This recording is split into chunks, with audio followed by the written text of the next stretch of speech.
The apartment looked like a memory I would one day ache for. Soft golden lights glowed against the walls, candles flickered gently on the dining table, and the faint sound of our favorite old songs floated through the air. It was our anniversary, another year marked by shared mornings, silent compromises, and love I believed had survived everything. He moved around the kitchen with an ease that made my heart soften. Sleeves rolled up, brows slightly furrowed in concentration.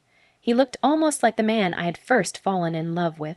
The man who used to surprise me with late-night desserts and handwritten notes tucked into my bag. "Sit," he said warmly, glancing back at me.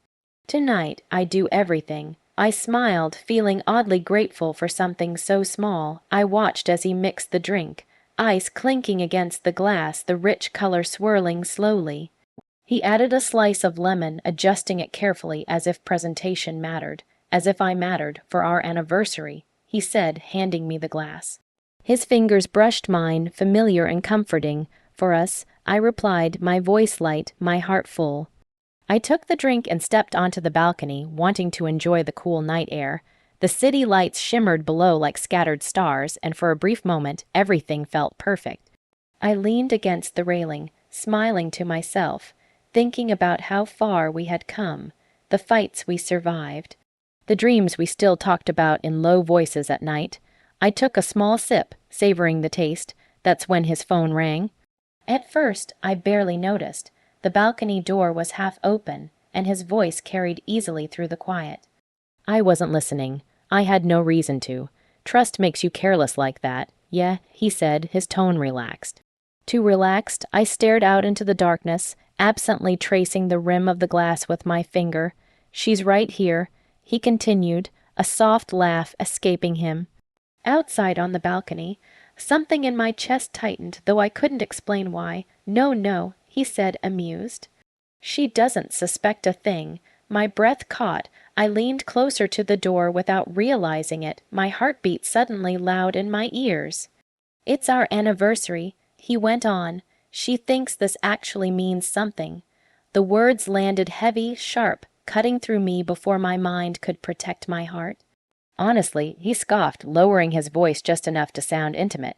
"Comfort is all she needs, keeps her calm, keeps her blind." My hand trembled. The glass slipped slightly, liquid sloshing over the edge, blind. I felt heat rush to my face, then drain away just as fast, leaving me cold and hollow. This wasn't a misunderstanding. This wasn't a joke. His voice was steady, confident, like someone who had said these words before. "Don't worry," he added casually. "She's not going anywhere." The glass fell from my hand and shattered against the balcony floor. The sound was loud, violent, final. Inside, his voice stopped. I stood frozen, staring at the broken glass at my feet, watching the drink seep between the cracks like something wasted. Like something poisoned.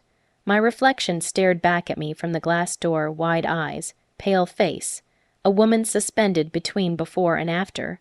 He slid the door open quickly. "Hey, are you okay?" he asked, concern rushing into his voice like it had been rehearsed. "I'm fine," I said, surprised by how calm I sounded. It just slipped. He knelt to clean the mess, apologizing softly, touching my arm. I watched him, and in that moment I realized something terrifying. The man I loved was a stranger, and the woman he thought was blind had just seen everything. That night, I lay awake beside him, staring at the ceiling as the city hummed softly beyond the windows. His breathing was slow and steady. The peaceful rhythm of someone who believed everything in his life was exactly where he'd left it. One of his arms rested across my waist, familiar and heavy, as if nothing had changed, but everything had. Each time I closed my eyes, his voice replayed in my mind. "She doesn't suspect a thing." The words echoed over and over, growing louder with every repetition. I wondered how long he'd been saying them, how long I'd been the joke told in quiet rooms, the comfort he used as camouflage. I didn't cry, the tears never came. Shock wrapped around my heart like ice, numbing every sharp edge of pain. Instead, memories rose, uninvited small moments I dismissed, now rearranging themselves into a clear, cruel picture. The late nights explained away by work, the phone turned face down on the table, the sudden kindness after unexplained distance. I had called it stress, I had called it marriage, I had called it love. By morning I felt older, not in years but in understanding. At breakfast he kissed my forehead like he always did. "Did you sleep okay?" he asked, pouring coffee into my favorite mug. "Fine," I replied, meeting his eyes. I slept fine. The lie felt strange in my mouth, not because it was hard, but because it was easy. That frightened me more than anything else. As he talked about his plans for the day, I studied him quietly. The man across from me looked the same smile, same voice, same hands that once felt like home.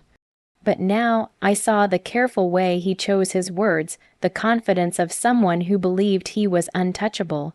And I understood then. Confronting him would change nothing. He would deny, he would twist, he would apologize just enough to keep me still. I wasn't ready to be still anymore. Over the next few days, I played my role perfectly. I laughed at his jokes. I answered his messages quickly. I even planned small dinners, the kind he liked, the kind that made him feel secure. Every smile I gave him was borrowed time. Inside, I was cataloging everything. I noticed how often he stepped outside to take calls, how his phone vibrated late at night, how his stories changed slightly when he repeated them. He didn't realize he was teaching me how to see him clearly. Late one evening, while he showered, his phone lit up on the bedside table, a name I didn't recognize. A message that said only, "I miss you." My hands shook as I picked it up, not because I wanted to read it, but because part of me already knew what I would find. There it was, proof layered upon proof, conversations that had nothing to do with loneliness and everything to do with choice. Promises he'd never made to me, plans I wasn't part of. I set the phone back exactly where it had been. I didn't scream, I didn't wake him, I didn't collapse. I sat on the edge of the bed, breathing slowly, feeling something settle deep inside me. It wasn't rage, it wasn't despair, it was clarity. I understood now that love hadn't failed me. I had simply given it to someone who didn't know what to do with it. And I refused to let that be the end of my story. If he believed I was comfortable enough to stay blind, then I would let him believe it. But comfort, I realized, could also be a weapon, and I was learning how to hold it very, very still. Something inside me changed after that night. Not loudly, not all at once, but with the quiet certainty of a door closing. I woke each morning beside him with a calm I hadn't felt in years, and he mistook it for forgiveness he'd never asked for. He didn't know my peace wasn't reconciliation. It was preparation. I stopped asking questions. I stopped waiting for honesty. Instead, I started watching. I paid attention to the patterns he thought were invisible, the way his shoulders relaxed when he thought I was distracted, the careless confidence in his voice when he lied, convinced I wanted comfort more than truth. He had underestimated how much silence could sharpen a woman's mind. I began reclaiming parts of myself I had slowly handed over in the name of marriage. I updated my resume late at night while he slept. I reopened the savings account I'd once let go quiet. I accepted a freelance project I'd turned down years ago because it made him uncomfortable. "You seem happier lately," he said one evening, glancing up from his phone. "I am," I replied honestly. He smiled, satisfied, thinking happiness meant obedience. He had no idea my happiness had nothing to do with him anymore. I gathered proof patiently, without anger guiding my hands. Screenshots saved to a hidden folder, dates written down. Small details that couldn't be explained away. I learned how to secure my finances, how to untangle myself without setting off alarms. Every step was careful, deliberate. He grew bolder. He started coming home later, less careful with his phone, certain he had already won. The comfort he bragged about had made him careless. He didn't see the distance growing between us, not because it wasn't there, but because he believed distance belonged to me, not him. Some nights I watched him sleep and wondered how love could turn into strategy and silence. I grieved the woman I used to be, the one who believed honesty was mutual and loyalty automatic. But grief didn't weaken me. It refined me. I took myself out on quiet dates, coffee alone, long walks, moments where I remembered who I was before I learned to shrink for someone else's convenience. Strength returned slowly, like circulation to a limb that had gone numb. He never noticed. He still touched my back in public, still introduced me proudly, still assumed my presence meant permission. The irony was almost painful. He trusted me completely while I trusted him not at all. One afternoon he laughed and said, "You're different lately, calmer." I met his eyes and smiled. People change. That was the truest thing I'd said in years. By then, I had already decided how this would end. Not with chaos, not with tears, but with balance restored. I would leave with my dignity intact and my future protected. I would not beg for honesty from someone who had made deception a habit. I wasn't planning revenge fueled by anger. I was planning freedom shaped by patience. He had mistaken my silence for weakness. He thought love made me soft, that comfort kept me still. He never imagined that the woman beside him was quietly building a life he would no longer have access to.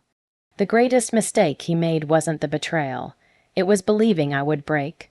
Because by the time he realized I was no longer his safety, no longer his blind comfort, it would already be too late.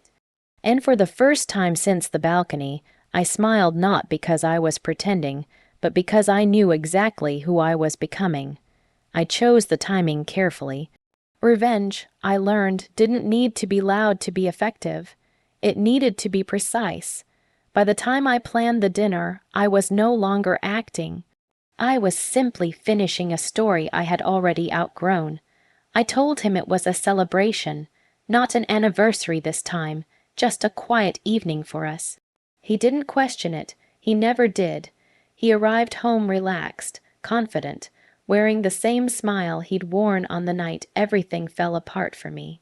I set the table beautifully, candles, music, familiar comfort, the kind he relied on. "You didn't have to do all this," he said, kissing my cheek. "I wanted to," I replied, and I meant it. Just not in the way he assumed. We ate, we talked, he laughed. I watched him carefully, noticing how easy it was for him to enjoy peace he hadn't earned. When dessert came, I stood and walked to the cabinet, returning with an envelope. "What's that?" he asked, amused. "Something I've been working on," I said, sliding it toward him. He opened it casually. Then slower, then not at all, I watched the color drain from his face as he read, the messages, the dates. The bank statements, the legal documents tucked neatly at the back. Proof, organized with the same care he'd once used to mix me a drink. "I know," I said gently. "I've known since our anniversary." He looked up at me, stunned. "Why didn't you say anything?" I tilted my head, considering him. "You told me comfort keeps people blind. I just needed you comfortable long enough to see clearly." He reached for my hand. I stepped back. "You thought I stayed because I didn't know." I continued. "I stayed because I was deciding what parts of my life I would take with me." His voice broke. Apologies tumbled out, messy, desperate, suddenly sincere. I listened without interruption. There was a time when this would have shattered me. Now it just sounded late. "I'm not angry," I said when he finally stopped. "I'm finished." I handed him one last paper. "The separation agreement, fair, clean, final. You planned this," he whispered. "Yes," I answered quietly. I walked to the bedroom and returned with my packed bag. I'd been ready for weeks. The apartment, once our shared space, felt smaller now, like something I'd already moved on from. At the door, I turned back to him. "You didn't lose me the night I overheard you," I said. "You lost me the moment you believed I wouldn't survive knowing." I left without slamming the door. Without tears, without regret. Outside, the air felt lighter. The city lights looked different, brighter, maybe, I was finally seeing them without distortion. I took a deep breath and felt something unfamiliar and wonderful settle in my chest. Freedom, sweet revenge didn't come from ruining him. It came from refusing to stay small for someone who needed me blind. And as I walked away, I knew one thing for certain: he would remember me every time he mistook silence for weakness.